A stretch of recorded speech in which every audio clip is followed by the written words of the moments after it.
March 1984. Tom Warren didn't wake up thinking about strategy or risk tolerance or any of the fancy words people use when they're safe. He woke up thinking about one piece of paper sitting on the kitchen table.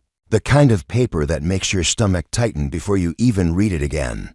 Because you already know what it says and you already know you don't have the money. The fertilizer invoice had been there since supper the night before, folded once like you could make it smaller by creasing it. He'd looked at it 3 times, each time hoping the numbers would somehow behave like weather bad for a day.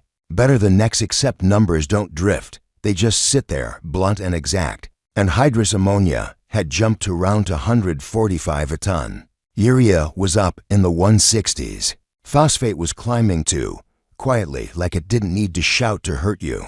Tom ran his thumb along the edge of the page and didn't say anything at first, because the first words out loud make it real. And once it's real, you can't put it back in your head where it's still negotiable. He spread the field maps across the table, not because the maps were going to save him, but because that's what a farmer does when the world starts narrowing. You lay out what you can measure. 480 acres of corn ground. Good ground, not perfect, but honest. Ground his father had fought for with years that were lean enough to teach you humility, and a couple that were good enough to teach you how fast you could forget it. Tom did the math the way he always did it, slow and clean. Like if you were careful enough, you could find a path through it. Standard rates, just nitrogen, meant about $42 an acre. Then phosphorus and potassium on top. Call it $65 an acre all in. Multiply that by 480 acres, and you're staring at more than $31,000 before a seed even touches dirt. $31,000 to start the season. $31,000 just to earn the right to hope.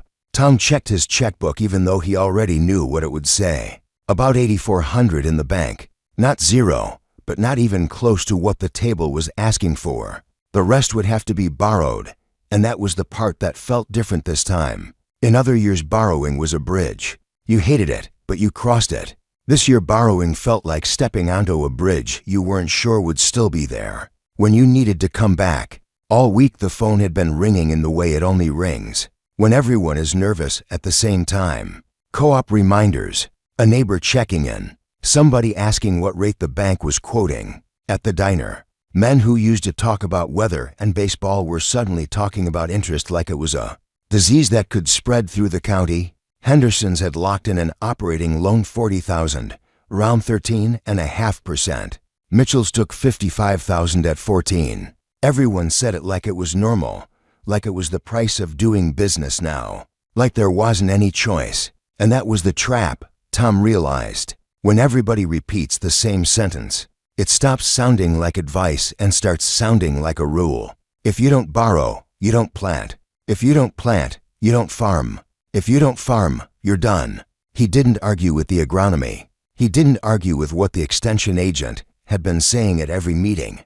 Modern hybrids eat nitrogen, and you don't get 150 corn on good intentions. The science was fine. The science was steady. It was the rest of the equation that had gotten wild. Tom pulled out last year's settlement sheets and laid them beside the invoice, like the past could testify for the future. Corn had averaged about $3.80 at harvest. December futures were sitting in the mid-3s, the kind of price people pointed at and said, "See, it's coming back." If the market held, and if you hit 145 bushels, you could gross right around $500 an acre. That sounded like plenty until you started subtracting. Fertilizer 65, seed close to 50, chemicals in the 30s, fuel, drying, hired help. Before you even touched fixed costs, or the inevitable breakdown, or the interest on the money you'd borrowed, you were already more than $200 an acre deep just to get to harvest. The margin was thin. Borrowing made it thinner. Tom didn't need to be a banker to see how quickly thin turns into nothing when one number moves against you. He sat there long enough that the coffee went cold and nobody refilled it, because nobody wanted to disturb the silence you get when a man is looking at his life like it's a ledger. His wife moved around the kitchen, not hovering, not pressing, just close enough to be there without making it a conversation. Tom appreciated that more than he could say, because he didn't have an answer to offer her yet. and he couldn't stand the idea of saying something comforting that wasn't true. Thursday afternoon, a neighbor stopped by. Not Henderson, another one, but the message was the same. He saw the invoice on the table and said what everyone said that spring. Like it was a joke you told to cover the fact you were scared. You still sitting on that thing. Tom didn't laugh. He said he was running numbers. The neighbor shrugged and said they'd borrowed Tuesday. Short-term note, 13.5. Pay it back at harvest. Everyone's doing it. Interest is just part of the deal now. He said it with a practiced tone, the way you talk about a bad knee you're going to have forever. Tom nodded. Because if you start arguing in that moment, you sound like you think you're smarter than everyone else, and Tom didn't think that. He thought the opposite, that he might be the one missing something, and that was the most frightening thought of all. He asked the only question that mattered. What if corn drops? The neighbor blinked like he hadn't expected someone to say it out loud. Drops to what, 3? He said it like $3 was a floor, like it had a basement. Tom said, what if it drops farther? There was a pause long enough for both of them to hear the refrigerator hum. Then the neighbor shook his head and did what people do when a question threatens their plan. He dismissed it. It won't drop that far. Market stabilizing. And besides, he added, if you don't fertilize while everyone else does, you'll have 90 bushel corn next to their 150. You lose either way. He said it gently, like he was trying to help, and Tom believed he was. The logic was tight. Borrowing felt risky. Not borrowing felt riskier. That night Tom lay awake and listened to the house settle, the small sounds of wood and pipes and wind, and he tried to imagine harvest under to futures. In one, he borrowed the money, did everything right, grew a crop that looked good from the road, and then watched the price slip just enough to turn all that rightness into a near miss. In the other, he cut inputs, watched his corn come up pale and slow, and then watched the price hold and realized he'd left money on the table. He couldn't afford to leave. Neither future felt good. What did feel clear, though, was something he didn't like admitting. He couldn't afford to be wrong in the same way other people could. Henderson could borrow $40,000, and if the year went sideways, he'd still have options, still have another layer of credit, still have a bigger cushion. Mitchells were aggressive, always had been. They bet on yield like a man who believes effort guarantees outcome. Tom's cushion was smaller. His patience with debt was shorter. And there was another thing harder to explain at the diner, but real in his chest, that he had never liked the feeling of operating money. Land payments were one thing. You could point to land, but operating debt felt like renting your own decisions. It meant the bank got a say in how you farmed, even if nobody said it out loud. Friday morning he walked out to the machine shed because when the numbers won't move, you go look at something that does. In the back, under a tarp that had been there so long it felt like part of the machine, sat an old John Deere field cultivator, 4-row unit, spring-loaded shanks, sweeps meant to slice weeds under the surface. His father had bought it in the late 60s, back when time was cheaper than chemicals, and the idea of spraying a whole field felt like something a salesman would say to sound modern. Tom had used it hard for years. Then, like everyone else, he drifted toward chemical weed control because it was faster, and you could cover more acres per day, and because the whole county had learned to worship speed the way people worship anything. That makes them feel ahead. But chemicals cost money. Fertilizer cost money. The cultivator cost time, and time, Tom realized, was the one input that didn't come with an interest rate. He pulled the tarp off. There was surface rust, sure, but nothing that mattered. The metal underneath was solid. Springs still had tension. Toolbar straight. It would work. He ran a hand over a shank the way you touch an old tool you don't fully trust yet, like you're asking it a question without saying it. In that shed, with the dust in the air and the quiet around him, the choice didn't feel heroic. It felt ugly and practical. It felt like admitting you were not going to compete in the same race as your neighbors. It also felt like the first breath after you stopped pretending. Monday he drove to the co-op, not to buy fertilizer. And even walking into that building felt like stepping into a room where everyone already had an opinion about you. The smell hit him first, the blend of fuel, chemicals, and the stale coffee that seemed to live on the counter year-round. The manager saw him and smiled in the forced way of a man Who makes his living off the optimism of other men? You here for ammonia? Tom heard his own voice before he decided what it would sound like. No. The manager's face did that thing where it stays polite but tightens at the edges. Then what are you here for? Cultivator sweeps. A full set. $300 and some worth, not $30,000. The manager watched him load them and didn't hide his confusion. You're not fertilizing? Not this year. The words sounded wrong in that space, like you'd said you weren't planting, like you'd said you were quitting. The manager shook his head slowly, like he was looking at a man about to walk into traffic. That's a mistake. Yield's going to suffer. Probably, Tom said, and he didn't add excuses because excuses sound like you want permission. The manager pushed, because managers do when they think they're watching a customer ruin himself. You'll be 40, 50 bushels behind everybody else. Tom nodded again. So why do it? And here was the moment where a lot of people would give a speech. Tom didn't. He said the simplest, most honest sentence he had, because I can't afford to borrow $25,000 or $30,000 and hope corn prices hold. The manager didn't argue after that. He just stood there, hands on his hips, and watched Tom drive away like he was watching someone make a choice he couldn't understand, because it wasn't his family sitting at that kitchen table. On the drive home, Tom didn't feel relief the way he thought he might. He felt exposed. He felt like he'd just told the truth in public, and now he had to live inside it. That night at supper, he didn't announce it like a victory. He said, I didn't buy fertilizer. He said, I bought sweeps. His wife looked at him for a long second, then asked the right question, not the easy one. Can we still make it? And Tom didn't say yes like a man selling hope.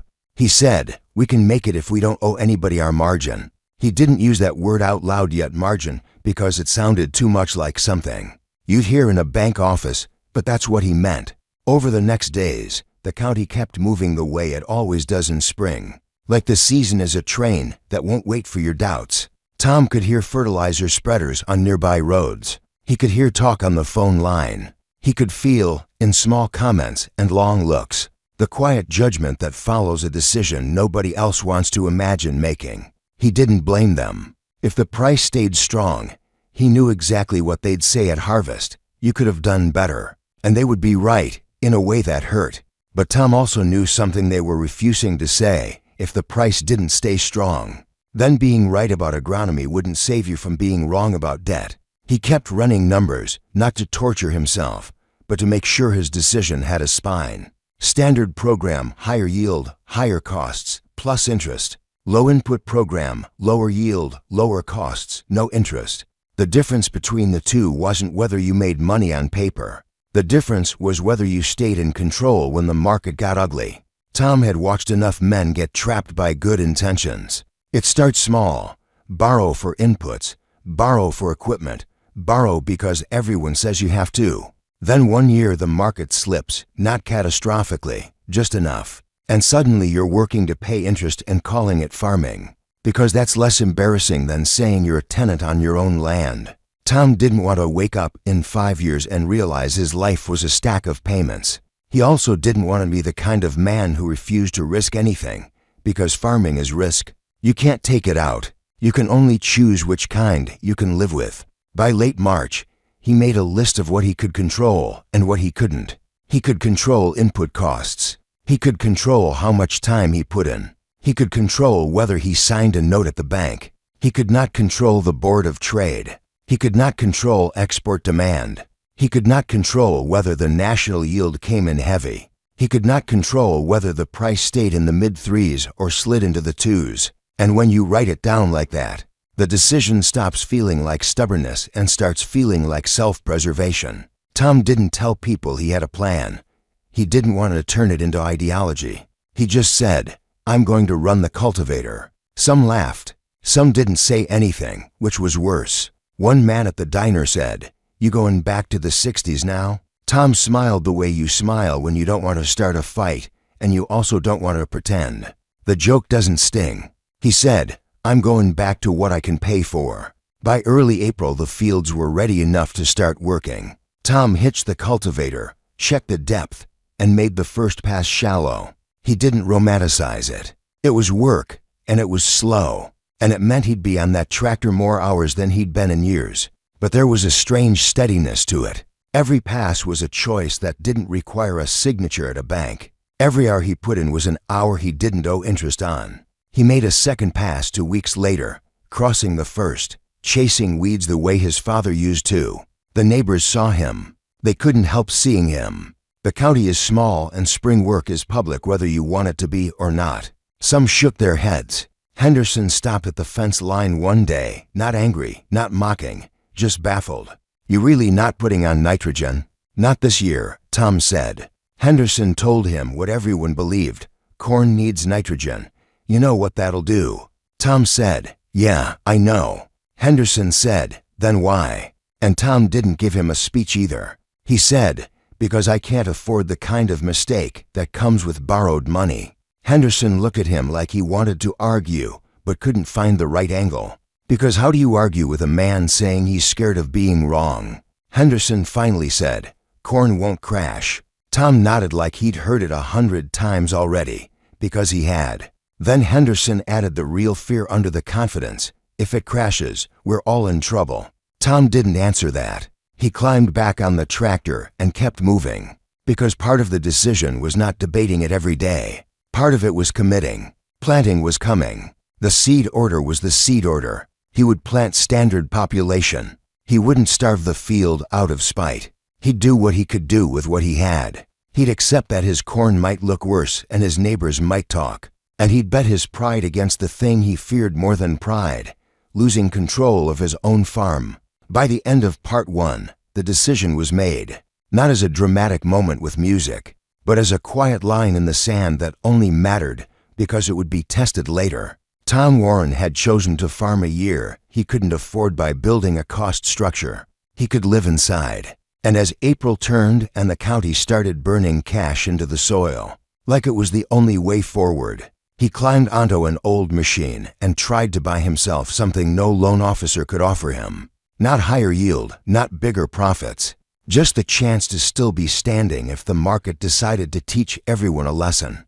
April came late and cold, the kind of spring that makes everyone impatient at the same time. And impatience is expensive when you've already borrowed against optimism. Tom could hear spreaders running before he even finished his second pass with the cultivator. Engine steady, fertilizer hitting soil in long, confident arcs that looked like certainty from a distance. He told himself not to measure his decision against the noise of other men's tractors, but it was impossible not to feel the comparison in his chest. Every time he shut down at the end of a pass and climbed off to check depth, he'd look across the road and see rigs bigger than his, newer than his, covering acres faster than he could in a day. And he'd think about how speed feels like progress even when it's just spending money faster. He planted on May 3rd, same population as everyone else, 28,000 seeds per acre. Because this wasn't about punishing the crop, it was about refusing to punish himself with interest. No starter fertilizer, no in-furrow insecticide, no extra passes he couldn't pay for. Just seed and soil and the understanding that whatever came up would have to stand on what the ground already held. The first 2 weeks after planting were quiet in a way that almost fooled him into thinking. The tension had passed. From the road, every field looked the same: bare rows, dark soil, the season still undecided.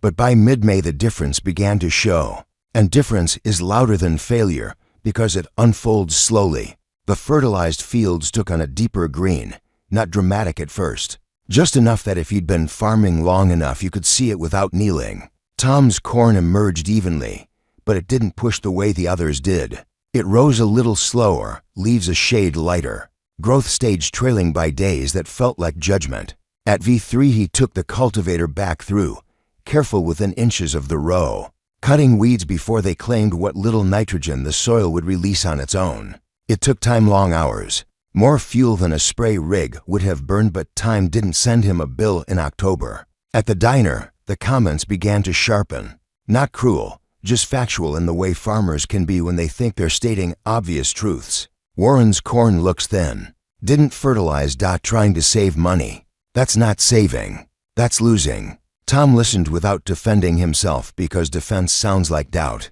and he couldn't afford to show doubt now. He wasn't trying to win an argument in May. He was trying to survive September.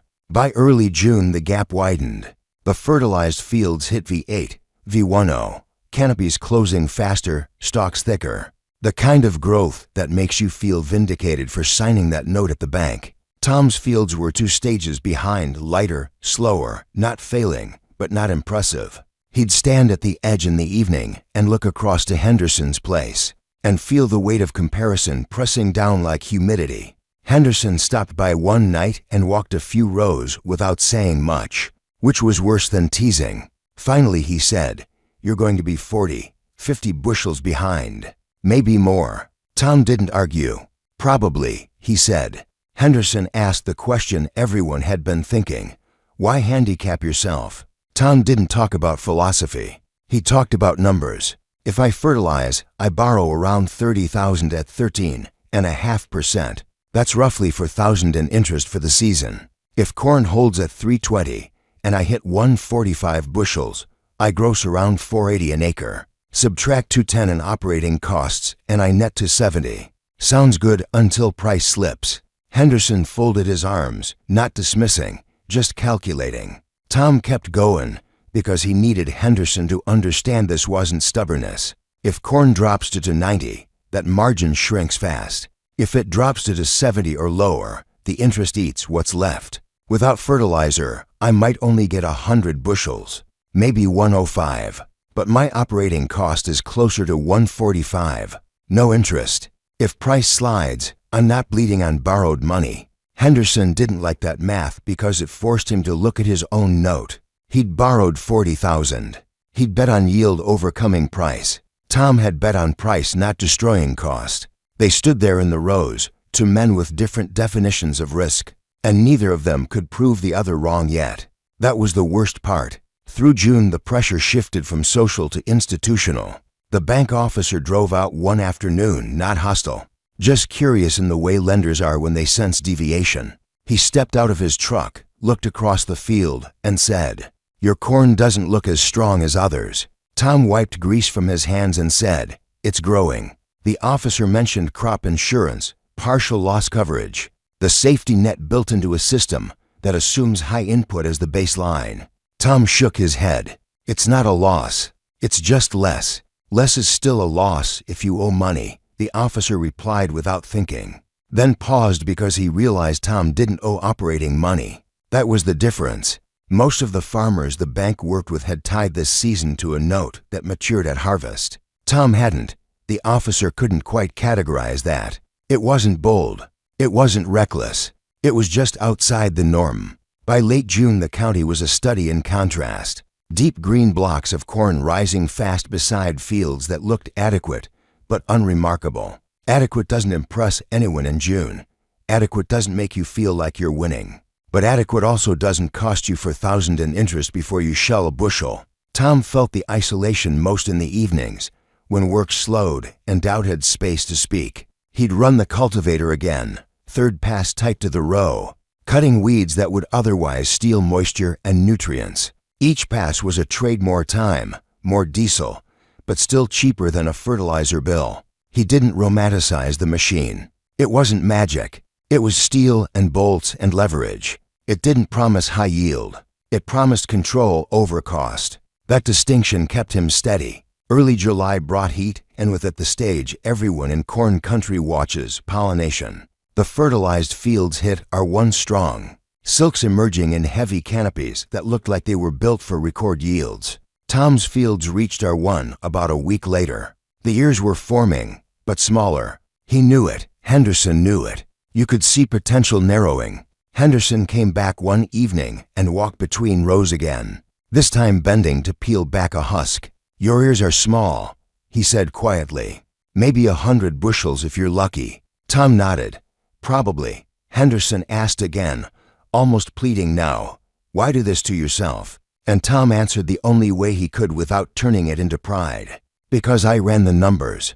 If I'm wrong about yield, I still farm next year. If you're wrong about price, the bank farms you." Henderson stared at the ground because that sentence cut closer than he expected. The truth no one wanted to say out loud was that this year wasn't just about agronomy. It was about exposure. about how much of your future you were willing to hand to a market you didn't control. By mid-July, the talk at the diner changed tone.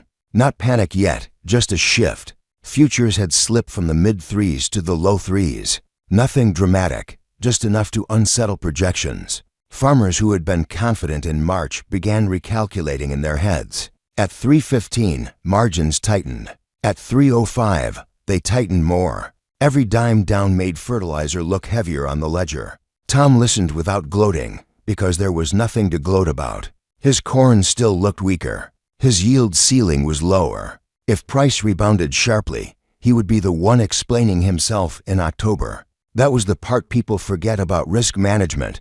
You have to live through months where you look wrong. Through late July, he watched the markets in the evenings, not obsessively, but enough to see the direction. Commercial buyers were cautious.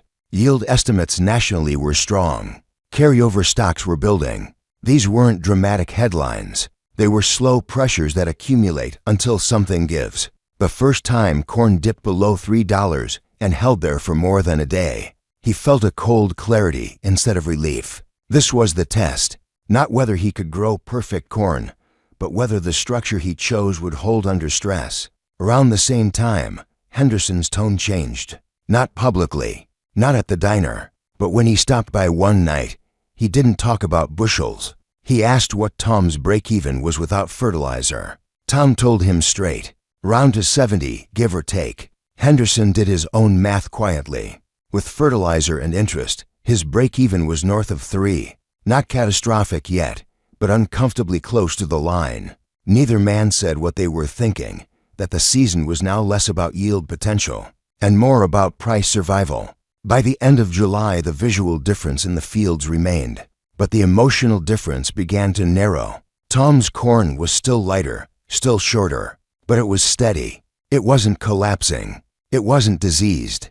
It was simply modest, and modest, under the right market conditions, can outperform impressive. He didn't celebrate that thought. He just acknowledged it as possible. The phone started ringing more often across the county. Farmers checking in with lenders. Lenders checking in with farmers. Not demands, just conversations that carried an edge. Tom didn't get those calls. That absence was quiet but powerful. For the first time since March, he realized the benefit of his decision wasn't yield or pride or even potential profit. It was silence. No note coming due at harvest. No interest clock ticking in the background. Just the crop itself and whatever the market would decide to pay. As July closed and August approached, Tom stood at the edge of his field one evening and didn't look at the color difference anymore. He looked at the calendar. Harvest was coming. The question was no longer whether his corn would match his neighbor's. It wouldn't.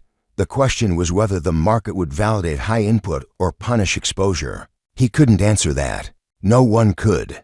But for the first time since the invoice hit the kitchen table, he felt something close to steadiness. Not confidence, not triumph, just the quiet understanding that he had made a decision he could live with, even if it left him looking smaller in June. And as the first real rumors of a heavier national crop circulated and prices wobbled lower, the county began to sense that this season might not reward the bold the way it had in better years. And Tom Warren, who had spent the spring being measured against greener fields, began to realize that the real measurement was coming, and it wouldn't be taken in leaf color. It would be taken in dollars per bushel, and who still had control when the numbers settled. August didn't arrive with a crash, it arrived with a drift. And drift is more dangerous because people convince themselves it can still turn. The price slipped to 305, then to 92, then to 78. Each move small enough to excuse on its own, but together forming a line that nobody wanted to draw from March to now. Tom didn't cheer when he saw the numbers tick lower in the evening paper. He read them the way you read a weather forecast that might bring hail to someone else's field. The difference now was that the market had stopped being a theory. Back in April, price was an argument. In August, it was a verdict in progress. The county felt it before anyone admitted it. The tone at the diner changed first. Less joking, more quiet arithmetic. Men who had spoken confidently about 150 bushels now spoke carefully about contracts and basis, and whether to store or sell. Henderson came in one morning later than usual, coffee already half gone, and sat without ordering food. He didn't look at Tom at first. He stared at the table like it might reveal something the futures page hadn't. "Corn's at $2.78, he said finally, not to Tom specifically, just to the air. Nobody answered because everyone had already seen it. The silence wasn't dramatic. It was heavy in a practical way. $2.78 didn't destroy anyone outright. It just narrowed the hallway you had to walk through at harvest. Tom finished his eggs and paid his check, not because he was above the tension, but because he didn't want to sit in it longer than necessary. On the drive home he did the math again, not out of fear but out of discipline. At $2.78, if he pulled 100 bushels, he'd gross around to $78 an acre. Subtract roughly $145 in operating costs, and he'd clear a bit over $130 an acre. Not spectacular, not the kind of number you brag about, but positive. No interest payment waiting to be peeled off the top. Henderson's scenario was different. If he came in at 148 bushels, strong yield, and grossed around for $11 an acre at $2.78, he'd subtract $10 in operating costs and be left with about $200. On paper that looked better than Tom's number until you remembered the $40,000 note and the interest riding alongside it. That was the difference between gross margin and actual money you could keep. Tom didn't need Henderson to confirm it. The structure told the story on its own. Mid-August brought updated national yield projections, and they weren't kind. Heavy crop, carryover building, export demand softer than expected. None of it was dramatic enough to make headlines outside farm country. But inside the county, it felt like a slow tightening around the chest. The first real signs of strain showed up in conversations with lenders. Tom heard about it secondhand. Farmers calling to discuss options. Not defaulting, not yet. Just making sure lines of credit could stretch if price dipped another 10 or 20 cents. Henderson stopped by one evening. Truck dust trailing behind him like a sign he hadn't planned to talk long, but couldn't help himself. They stood by the edge of Tom's field and looked across rows that had never pretended to be record breakers. Henderson said his yield checks were coming in solid. Ears were full. Test weight looked good.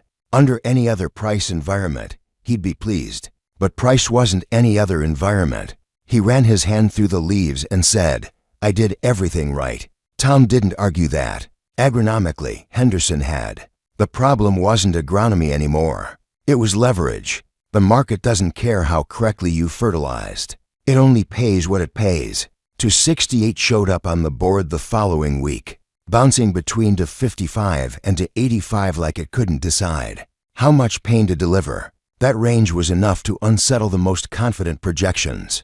Tom's phone stayed mostly quiet. That quiet became its own kind of confirmation. The bank officer drove past again one afternoon, slower this time, and pulled into the yard. He didn't talk about crop insurance now. He asked about break-even. Tom told him, around $2.70, maybe a hair under depending on final yield. The officer nodded, doing the mental math that bankers are trained to do before they sleep at night. "Half the men I'm working with need $3 to feel comfortable," he said. "Below that, it's restructuring conversations." Tom didn't take satisfaction in that. He understood the weight of restructuring. It meant years stretched thinner, payments rearranged but not erased. It meant carrying this season into the next before the next even began. Late August slid into early September, and harvest approached with less excitement than usual. Combines were serviced, grain carts checked. Everyone still moved with the routine efficiency of farmers who've done this their whole lives. But underneath the routine there was calculation. Yield reports started trickling in from early fields. Strong numbers, 145, 150, 152. Under different prices those numbers would have sparked pride. At $2.68, they sparked careful silence. Henderson's first field came off at 148 bushels per acre. He told Tom without embellishment. "Good crop," he said, and the words felt incomplete. At $2.78 he'd gross a little over $400 an acre. Subtract operating cost and he'd net around $100. Multiply by his acreage and the total looked substantial, until you peeled off the $40,000 principal and roughly $5,000 in interest. After paying the bank, he'd clear around $59,000 before land payments, equipment notes, family living. It wasn't disaster. It just wasn't victory. It was 6 months of labor producing relief rather than progress. The Mitchells fared similarly on yield 152 bushels, but they'd borrowed 55,000 and carried higher input costs per acre. Their math tightened faster. After loan and interest, their margin thinned to something that felt insulting compared to the effort invested. Tom's harvest came in as expected, no surprises. Around 112 bushels per acre in the better fields, closer to 100 in others. At 78 he grossed roughly to 83 an acre. Subtract 145 in operating costs, and he cleared about 138 per acre. Multiply by 480 acres, and he was sitting around $66,000. No operating loan, no interest payment. That was the entire difference. Not yield, not pride, structure. At the co-op, the tone flipped quietly. The manager who had warned him in March didn't apologize. He didn't need to. He just asked how the numbers looked. Tom told him plainly. The manager nodded, not because he agreed with the philosophy, but because the math was undeniable. Fertilizer sales in the county had been strong that spring. Now conversations were about cash flow and refinancing rather than expansion. The market had not collapsed spectacularly. It had simply settled low enough to expose who had bet on perfection. Henderson came by after finishing his last field, cap in hand, tired in a way that had nothing to do with hours in the cab. "I grew good corn," he said again, almost to convince himself. "You did," Tom replied. Henderson kicked at the gravel and said, "I just didn't grow it at the right price." That was the sentence that defined the season. Yield without price is potential without payment. The Mitchells didn't talk as much. Word spread that they were discussing options with the bank. Options is a polite word for running out of room. By October, the reality settled in fully. Corn stabilized around to 65. Enough to stay positive for low input systems. Not enough to reward heavy borrowing. Tom sat at the kitchen table again. Same place the invoice had rested in March. But this time there was no bill staring back. Just a ledger with totals that, while not spectacular, were solid. Assets steady. Liabilities unchanged. No operating debt carried forward. That absence meant he could plan next year without first digging out from this one. He didn't feel triumphant. He felt steady. Across the county, steadiness became rare. Farmers talked about cutting back inputs next year, about pulling equipment out of storage, about whether aggressive expansion had made sense in an environment where price could slip 20% in a season. The bank officer stopped by one last time before winter and said something he hadn't said all year. "You're the only one who didn't ask for extensions." Tom shrugged. He hadn't gamed the system. He just refused to depend on it. As the leaves turned and combines parked for the season, the lesson of the year settled in quietly. The market hadn't rewarded courage or punished laziness. It had punished exposure. Those who had structured their season around high inputs and borrowed optimism survived, but thinner than expected. Those who had structured around low cost and modest yield survived with control intact. The difference wasn't dramatic from the road. It was visible only on balance sheets, and balance sheets decide who farms next spring. By late October, when the dust had settled and the numbers were real rather than projected, Tom walked through his shed and ran a hand along the cultivator again. It hadn't made him rich. It hadn't made him right in every possible scenario. But in the scenario that had actually unfolded, it had kept him in the game. And in a year where many good farmers discovered that doing everything right agronomically was not the same as doing everything right financially, staying in the game was the only outcome that mattered. By November, the dust had settled, but the tension hadn't. Because harvest doesn't end when the last truck leaves the field.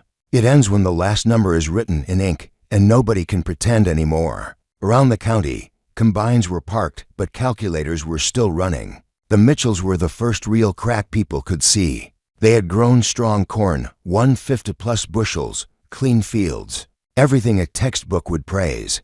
But when the final settlement sheets came back and the loans were reconciled, there wasn't enough margin left to absorb another year like that. 55,000 borrowed in spring doesn't disappear because yield was good. Interest doesn't shrink because you worked harder. The bank took meetings that stretched longer than anyone liked. The word refinance floated around like a polite way of saying survival now depended on permission. Henderson held on, but just barely comfortable. He cleared around $47,000 after loan payments in 1985, tighter than he'd ever admit in public. It wasn't failure. It wasn't success either. It was a warning disguised as a decent season. Tom watched it unfold without satisfaction. There's no victory in watching neighbors calculate what they could have done differently.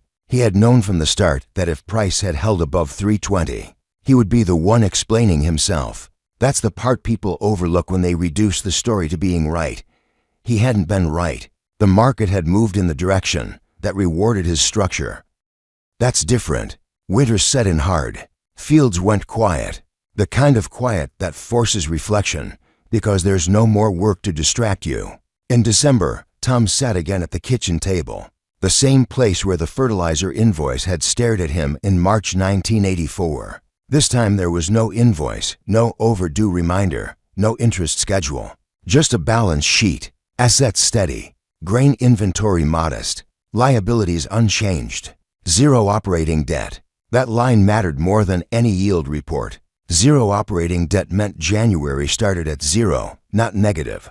Zero operating debt meant he could think about next spring without first negotiating with a lender. That quiet advantage began to show up in small ways. Farmers started calling him, not to congratulate, but to ask questions. How many passes did you make? How close did you run the sweeps to the row? What was your actual cost per acre after fuel? They weren't looking for philosophy. They were looking for structure. The co-op manager admitted fertilizer sales had dropped nearly 40% in the county compared to the previous year. Chemical sales down too. Cultivator sweeps, oddly enough, up. It wasn't a rebellion against modern farming. It was arithmetic catching up with optimism. Henderson called in January and didn't circle the issue. I talked to the bank, he said. They'll refinance the operating loan if I cut inputs 30%.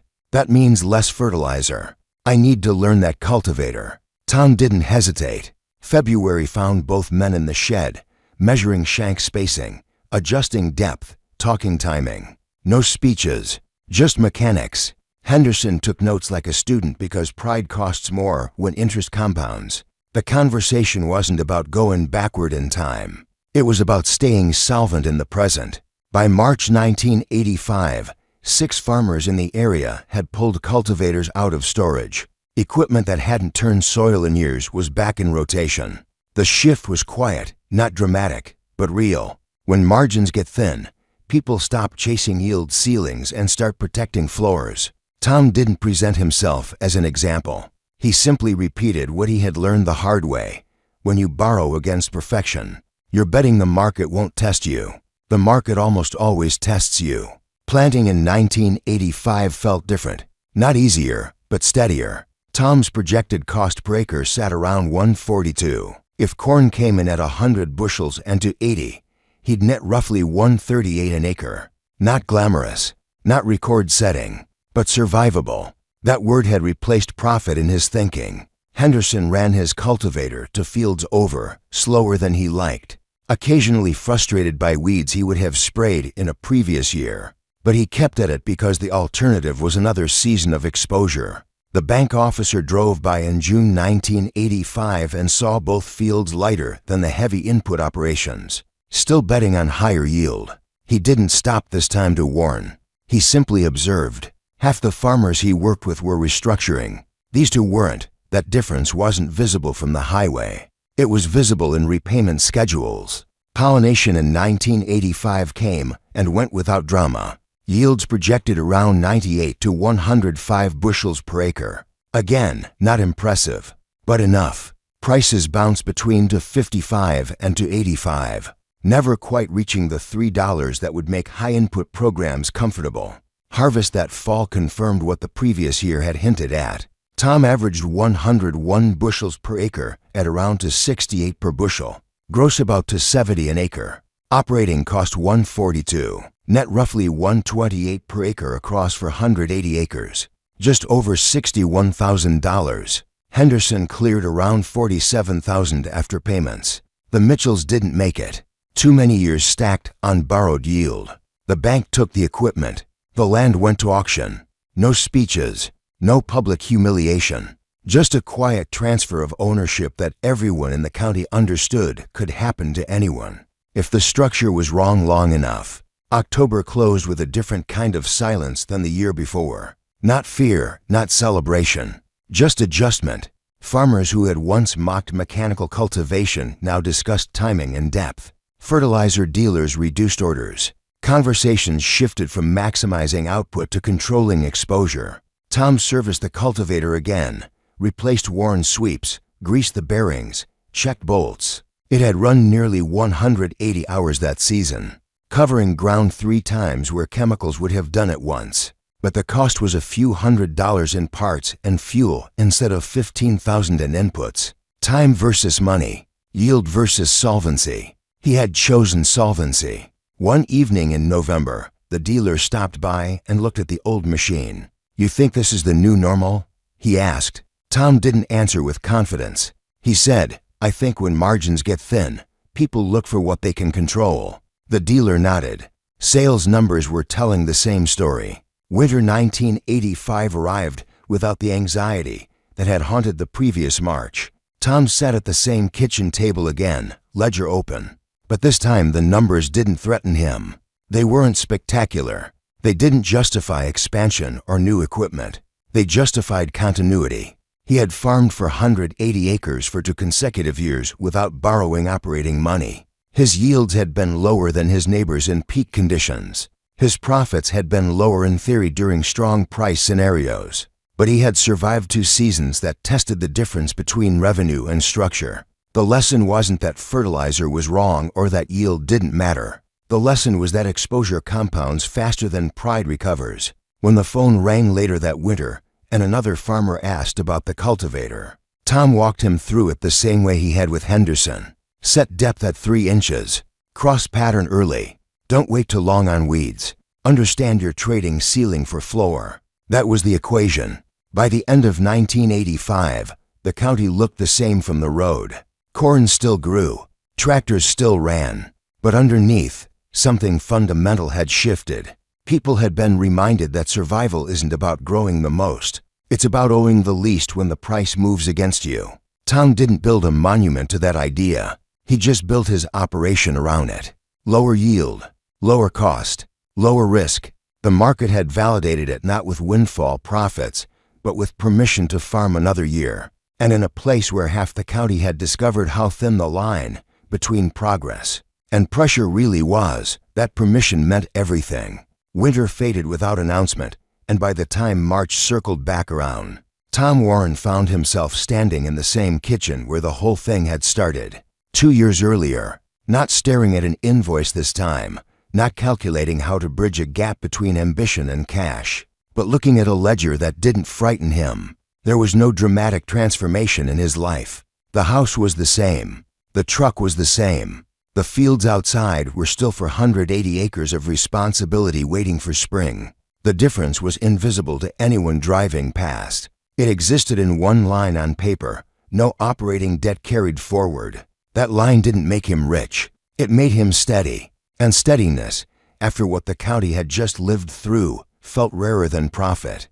By early spring of 1986, conversations had permanently shifted. The loud talk about record yields was gone. In its place were quieter questions. What's your break-even?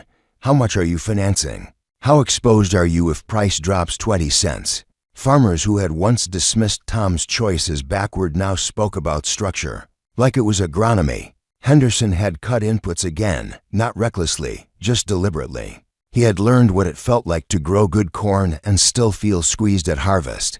That feeling changes a man. It doesn't make him timid. It makes him precise. The Mitchell place was no longer theirs. Equipment had been auctioned. The land had gone to someone with more cushion or more credit, maybe both. No one celebrated that. In farm country, a sale like that isn't gossip. It's a reminder. Tom never mentioned it unless someone else did. He didn't treat their story as proof that he'd been right. He treated it as evidence that leverage doesn't forgive timing mistakes. When planting season approached again, Tom ran his cultivator across the fields the same way he had the 2 previous years. 3 inches deep, Cross pattern, slow enough to control weeds without throwing soil into the row. It wasn't romantic. It was repetitive. But repetition builds structure, and structure was the entire point. The county still had farmers pushing high input systems. Some years, they would outperform him significantly. If corn ever surged back above $3.50 or $4, they'd harvest profits he wouldn't touch. Tom understood that clearly. His approach did not maximize upside. It minimized collapse. That distinction is subtle until the market turns against you. By mid-season, his fields again looked lighter than the most aggressively fertilized operations. That no longer bothered him the way it had in 1984. He had already lived through the embarrassment phase. He had already endured the looks, the quiet doubts, the advice. Now the difference in color felt like a trade he had already priced in. When neighbors drove by, they no longer slowed to stare. They had their own numbers to watch. The bank officer who once questioned him now greeted him without that subtle edge of evaluation. Stability is a language lenders understand. Stability means fewer meetings, fewer extensions, fewer negotiated futures. It means your farm operates within its own capacity instead of borrowing tomorrow to decorate today. By harvest that year, nothing dramatic happened. Yields were moderate. Prices were adequate. Tom's margins were modest but positive. No one in the county had a spectacular season. No one collapsed either. The atmosphere felt different from 1984 not because profits were higher, but because expectations had adjusted. Farmers spoke less about what they hoped the market would do, and more about what they could withstand if it didn't. That shift was the quiet legacy of the previous 2 years. One evening after harvest, Henderson sat on the tailgate of his truck and said something Tom had been thinking, but hadn't put into words. I used to think yield solved everything. Now I think margin solves survival. Tom didn't correct him. He didn't need to refine the language. The meaning was clear enough. Yield without margin is noise. Margin without debt is freedom. That freedom doesn't look flashy. It looks like being able to plan next spring without first negotiating your way out of last fall. As winter returned again, Tom walked through the shed and looked at the cultivator. 48 years old, simple steel and springs, no electronics, no display screens, no financing plan attached. It had become more than a tool, not a symbol of rebellion, not a statement against modern farming. Just a reminder that cost structure determines how much pain you can absorb. He ran his hand across the toolbar and thought about the first day he'd pulled the tarp off, when the decision had felt like admitting weakness. In reality, it had been an admission of limits. He couldn't control price. He couldn't control national yield projections. He couldn't control export demand. But he could control exposure. That was the only lever that had mattered when price slipped from the mid-3s into the 2s. Around the county, fertilizer sales never fully returned to their previous highs. They rose and fell with price, but the blind confidence of 1984 was gone. Farmers had seen how quickly a margin could evaporate under interest. They had watched strong crops fail to translate into progress because the structure underneath them was too tight. Tom never framed his choice as a lesson for others. When people asked, he explained the math and left the philosophy to them. Some returned to higher inputs when prices justified it. Others kept a leaner approach permanently. The important part wasn't the specific method. It was the awareness of risk. By the end of that cycle, Tom's operation had not expanded. He had not bought new land or bigger machinery. He had done something less visible and, in his mind, more durable. He had built a system that did not require perfect conditions to survive. In farming, perfect conditions rarely last. The market had validated that approach, not with applause, but with continuity. He was still there, still planting, still harvesting, still making decisions on his own terms. One night, sitting again at the kitchen table, he thought back to that first invoice and the weight it had carried. He realized the real decision hadn't been about fertilizer. It had been about dependency. Borrowing heavily would have tied his year to a price he couldn't influence. Cutting inputs had tied his pride to a field that looked modest in June, but steady in October. The trade had been emotional before it was financial, choosing to look smaller in public in order to stay independent in private. That's a difficult choice to make when everyone around you is moving faster and greener. But the market doesn't reward appearance. It settles accounts. As another season prepared to begin, Tom didn't claim to have solved farming. He had simply narrowed the variables he depended on. Lower yield, lower cost, lower risk. The equation was plain. If prices soared, he would earn less than the boldest operators. If prices fell, he would lose less. Over time, losing less can matter more than winning big once. The county had learned that quietly, through balance sheets rather than headlines. And as spring approached yet again, the old cultivator stood ready in the shed, not as a relic of the past, but as proof that sometimes survival isn't about outgrowing your neighbors. It's about outlasting the cycle. In years when half the county had discovered how thin the line between ambition and exposure really was, Tom Warren had chosen to stay on the side of that line he could control. He had not grown the most. He had not borrowed the most. He had not impressed the most. He had simply remained. And in farming, when markets turn and margins shrink and good men are forced to reconsider everything they thought was secure, remaining is not a small achievement. It is the difference between farming next year and telling stories about the year you almost didn't.